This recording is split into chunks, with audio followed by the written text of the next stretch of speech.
အားလုံးပဲမင်္ဂလာပါခုကျွန်တော်တို့ဆက်လက်ပြီးတော့လေ့လာမယ်အဲ့တော့ဟုတ်ပြီကျွန်တော်ဒီမှာနော် inventory နဲ့ပတ်သက်တဲ့ထားပါ adjustment နဲ့ open new တွေကျွန်တော်စရင်ထဲဖို့နေရာလုံးမယ်ပေါ့နော်နေရာလုံးမယ်ဆိုတော့အဲ့တော့ကျွန်တော်ကဒီကထားပါတော့ purchase table တစ်ခုကိုနော်ကျွန်တော်က copy ယူလိုက်မယ် control C control V အဲ့ဒါပြီးတော့ကျွန်တော်ကဒီကောင်ကို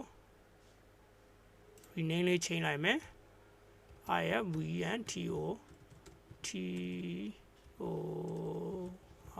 inventory ထားပါတော့ adjustment ပေါ့နော် AD CUSD MEND inventory adjustment ဆိုပြီးနာမည်လေးပေးလိုက်မယ်ပြီးတော့မှအဲ့ကောင်လေးကျွန်တော်ဖွင့်မယ်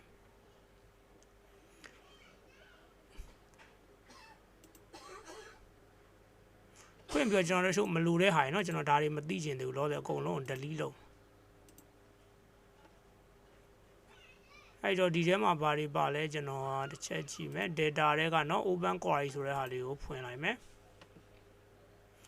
အဲ့ကျွန်တော်အရင်ဦးဆုံးကျွန်တော်ကเนาะဒီ sale ledger ကြီးလည်းမသိချင်ဘူးကျွန်တော် delete လုပ်မယ်အလိုအပ်ပဲလေးနေမှာဆိုလို့เนาะအဲ့တော့ဒီ debit credit တွေလည်းကျွန်တော်မသိချင်ဘူးတကယ်ဆို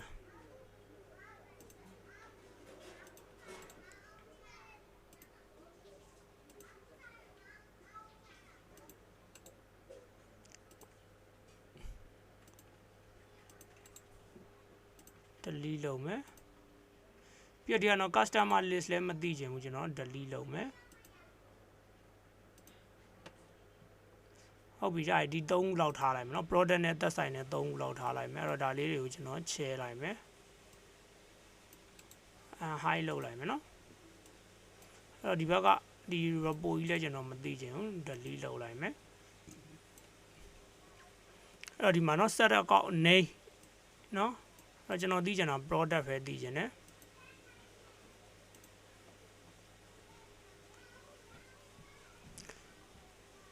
ဟုတ်ပြီဒါစဉ်သိမယ် measure သိမယ် surprise เนาะ surprise okay ထားပါတော့เนาะ surprise ကတော့ခေါ်ထားလိုက်မယ်ကျွန်တော်လိုရမယ်ရပါเนาะ surprise ခေါ်ထားလိုက်မယ်အဲ့တော့ဒီမှာကျွန်တော်ဘာလုပ်မလဲဆိုเนาะဒီမှာ column တစ်ခုထပ်တိုးမယ် column တစ်ခုတိုးမယ်ဆိုတော့เนาะကျွန်တော်ကလောလောဆယ်ဒီ table လေးကိုเนาะကျွန်တော်နာမည်လေးချိန်လိုက်မယ်เนาะ TB ပေါ့เนาะ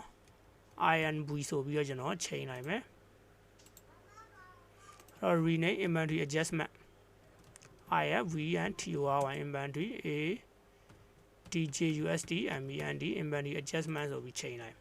ပြီးတော့မှကျွန်တော်ဒီထဲမှာဘာတိုးမလဲဆိုလို့ရှိရင်ကျွန်တော် status တိုးမယ်เนาะအဲ့တော့ကျွန်တော်ကဒီရဲ့ measure ရဲ့ရှေ့မှာတိုးလိုက်မယ် insert เนาะ STATUS status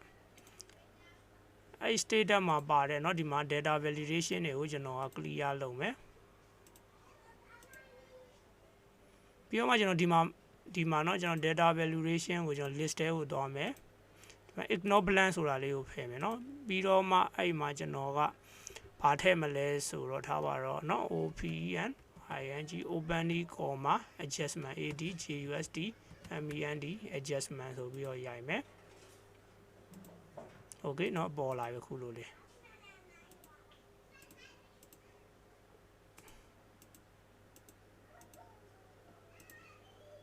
ဒီကောင်ကเนาะ error တယ်ဘာလို့ error လို့လဲတော့ဒီလိုလူအောင်ဝင်ကြည့်အောင်ဒီကောင်นี้တပယ်ကုတ်ပါစရာတော့မလိုဘူးတဲ့เนาะ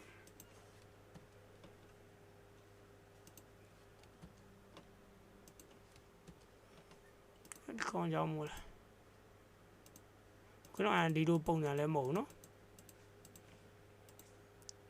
အဲ့ဒီတော့ကျွန်တော်ကဟုတ်ပြီထားပါတော့လောတဲ့ဓာတ်တွေအခု clear လုပ်လိုက်เนาะလုပ်ပြီးဒီဘက်ဘေးမှာ status ဆိုပြီးကျွန်တော်အသစ်ဆောက်လိုက်မယ်เนาะ STATUS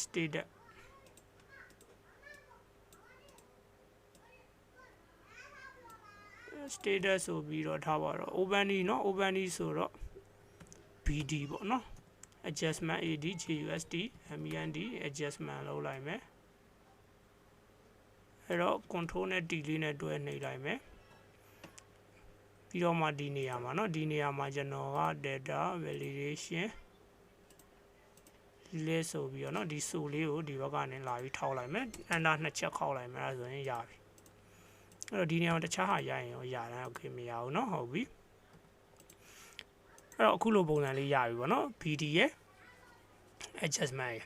အဲ့တော့ဟုတ်ပြီကျွန်တော် BD မှာဆိုရင်တော့ကျွန်တော်ကဈေးနှုန်းထည့်ဖို့လိုတယ် adjustment မှာဆိုရင်တော့ကျွန်တော်တို့ကဈေးနှုန်းမလိုဘူးเนาะအဲ့ဒါလေးတစ်ခုတော့ရှိတယ်တကယ်တော့ကျွန်တော်တို့က subprice ကလည်းမလိုဘူးเนาะကျွန်တော်တို့က subprice ကလည်းမလိုဘူးအဲ့တော့ delete လုပ်လိုက်မယ် subprice မလိုဘူးအဲ့တော့ open လုပ်တဲ့အချိန်မှာပေါ့နော်ကျွန်တော်တို့ကထားပါတော့တရားစင်ကိုဘယ်လောက်နဲ့ပေါ့နော် average score per unit နဲ့ဒါသွားမှာဆိုတော့โอเคเนาะဒီတိုင်းလေးပဲသွားလိုက်မယ်အဲ့တော့ဒီ discount နေလဲအဲ့တော့ကျွန်တော်တို့ကလိုတာအရေးကြီးတာဘာလို့လဲဆိုတော့เนาะ distraction လိုတယ်အကြောင်းအရာလိုတယ်เนาะအဲ့ဒီတော့ကျွန်တော်က measure ရှိတယ်အဲ့တော့ဒီ status ရဲ့နောက်မှာเนาะ distraction လို့လုပ်လိုက်မယ် DSCRIPDION distraction เนาะဒါပါတော့ဒီကောင်တွေက open နေမို့လို့เนาะ open နေအဲ့တော့ distraction မှာကျွန်တော် open နေလို့ရေးမှာပေါ့เนาะအဲ့တော့ဒီမှာလဲเนาะ dot down လေးကြီးဝင်နေတာအဲ့ dot down လေးကြီးကိုဖယ်မယ် data validation ကเนาะဒီကောင်က clear ဟုတ်ပြီဒီကောင်က OBENING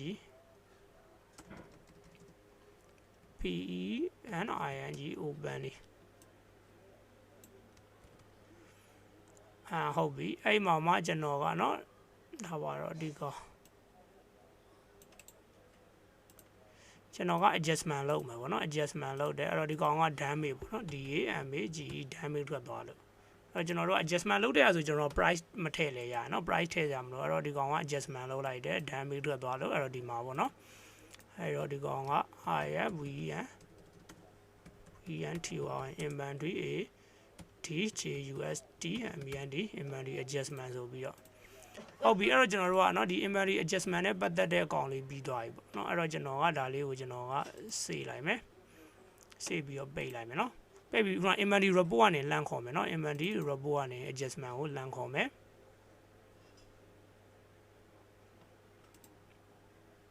ဟုတ်ပြီအဲ့တော့ကျွန်တော်က data เนาะ new query from ဟုတ်ပြီ workbookအဲ့တော့ကျွန်တော်ကဒီအကောင့်လေးကနေခုန inventory adjustment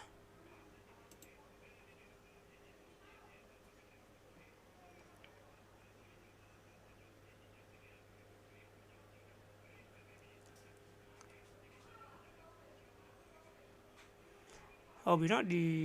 ဒီ TV เนาะဒီ TV IFB ဆိုတဲ့ဟာလေเนาะအဲ့အကောင့်လေးကိုကျွန်တော်က load to ဆိုပြီး connection လေးယူလိုက်မယ် only connection ပဲယူမယ်ယူပြဟုတ်ပြီးဒီကောင်ကိုဖွင့်ပြီးဝင်လိုက်မယ်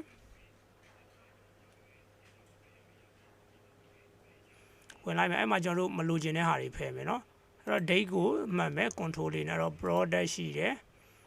အဲ့တော့ဒီမှာကျတော့ကျွန်တော်တို့ကဘာယူမလဲဆို status ဘာယူရမယ် status ယူမယ်ပြီးတော့เนาะ total quantity ယူမယ်ပြီးတော့ဒီက amount ယူမယ်နောက်ပြီးတော့ right click လေးထောက်ပြီးတော့ကျွန်တော် remove other column ဆိုပြီးလုပ်လိုက်မယ် okay ဟုတ်ပြီရပြီအဲ့တော့ဒီမှာတချို့เนาะဒီကောင်တွေကိုကျွန်တော်က decimal number ချိန်လိုက်မယ်เนาะ decimal number okay ကျန်တာတွေကတော့ရတယ်ဟုတ်ပြီအဲ့တော့ကျွန်တော် home ထဲကိုသွားမယ် close and load ဆိုပြီးပြန်ပိတ်လိုက်မယ်ပိတ်ပြီးတော့မှကျွန်တော်ကဒီကောင်ကို load to ဆိုပြီး table လေးစောက်လိုက်မယ်အဲ့တော့ဒီကောင်က adjustment ပေါ့နော် ADJUSD MEND adjustment အဲ့တော့ကျွန်တော် report ကနေလမ်းခေါ်မယ်နော်အဲ့တော့ open ဒီမှာအရင်လမ်းခေါ်မယ် equal SUMIFS SUMIF sum rate ကဘယ်ဟာလဲဆိုတော့เนาะ adjustment ကဒီက total quantity comma သူကဘာနဲ့ညီရမလဲเนาะ product နဲ့လည်းညီရမယ် comma เนาะ product နဲ့ညီမယ်အဲ့တော့ product ဆိုတဲ့ criteria အဲ့ product အဲ့ဒါပြီးတော့ comma ဒီကကြပါ status ပါเนาะ status က status အဲ့ဒီကောင်ကတဲ့ comma ဘာနဲ့ညီရမှာကျွန်တော်တို့ BD လို့ပေးခဲ့တာเนาะ status ကတော့ BD နဲ့ညီမယ် comma ပြီးတော့ခုနကဆို date column ထည့်မယ်เนาะ date အဲ့ဒီကောင်ကဘာတော့မှလဲဆိုတော့ကြီးလဲเนาะကြီးလဲကြီးမယ်ညီလဲညီမယ်ဘယ်နဲ့လဲဆိုရင် st ထက် comma အဲ့ဒီ date ကပဲ comma ကျွန်တော်တို့ငယ်လဲငယ်မယ်ညီလဲညီမယ် and လေးနဲ့ဆက်မယ်ဘယ်တက်လဲဆို ed ထက်เนาะ and date ထက်အဲ့ဒါပြင် enter လေးခေါက်လိုက်မယ် okay အဝင်ပေါ့เนาะဟုတ်ပြီ အဲ့ဒါ open ဒီမှာနော်48ရဲ့12ရဲ့ဟုတ်မဟုတ်ကျွန်တော်တစ်ချက်သွားကြည့်အောင်နော်A နှစ်ခုကိုပေါင်းလိုက်ရင်ဒီကောင်က40နဲ့မှ8เนาะဒီမှာ B ကိုပေါင်းလိုက်ရော12 okay ဟုတ်တယ်เนาะ48ရဲ့12ရဲ့ဟုတ်တယ်အဲ့ဒါဆိုရင်ကျွန်တော်တို့ကเนาะ adjustment လုပ်မယ်အဲ့တော့ adjustment အဲ့တော့ခဏလေးเนาะကျွန်တော်အဲ့တော့ damage ကို inventory adjustment ကိုတစ်ချက်တွန်းသွားလိုက်အောင်ကျွန်တော်တစ်ချက်ကြည့်လိုက်အောင်အဲ့တော့ damage ဆိုရင်ကျွန်တော်တို့က minus နဲ့ထွက်ရမှာเนาะ quantity မှာကျွန်တော်က minus နဲ့เนาะ minus နဲ့ထွက်ပေးရမယ်အနှုတ်ထွက်မယ်အဲ့တော့ထားပါတော့ဒီကောင်ကနော်တက်ကတွန်ပေါ့နော်တက်ကတွန် damage ထွက်သွားတယ်ပေါ့အဲ့တော့ဒီကောင်လေးကိုကျွန်တော်စေးလိုက်မယ်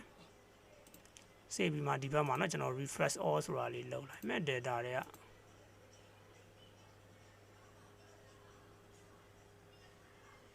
ကျွန်တော် refresh all လုပ်လိုက်ရင်တော့ကျွန်တော်တို့ရဲ့ query တွေအကုန်လုံးနော် refresh ထွက်သွားတယ်နော် okay အဲဒီမှာ -5 ဆိုတာထွက်သွားပြီနော်အဲ့ဒါမှကျွန်တော်တို့ကဟုတ်ပြီအဲ့တော့ကျွန်တော်ကဘာကို copy ကူးမလဲဆိုတော့ဒီဟာလေးနော် open ဒီမှာခေါ်ခဲ့တဲ့ဟာလေးကိုပဲကျွန်တော်က copy ယူလိုက်မယ်နော် control C ပြီးတော့မှ adjustment ဆိုတဲ့နေရာမှာချလိုက်မယ် control V အဲ့တော့ကျွန်တော်ကဒီမှာနော်ဒီ BD နဲ့ညီတယ်ဆိုတဲ့နေရာမှာကျွန်တော်ကနော်ဒီမဲ့စာသားလေးချိန်လိုက်မယ် adjustment နဲ့ညီခိုင်းမယ် AD J USD MEND adjustment နဲ့ညီခိုင်းလိုက်မယ် okay -5 ဒါလေးကိုဆွဲချလိုက်မယ်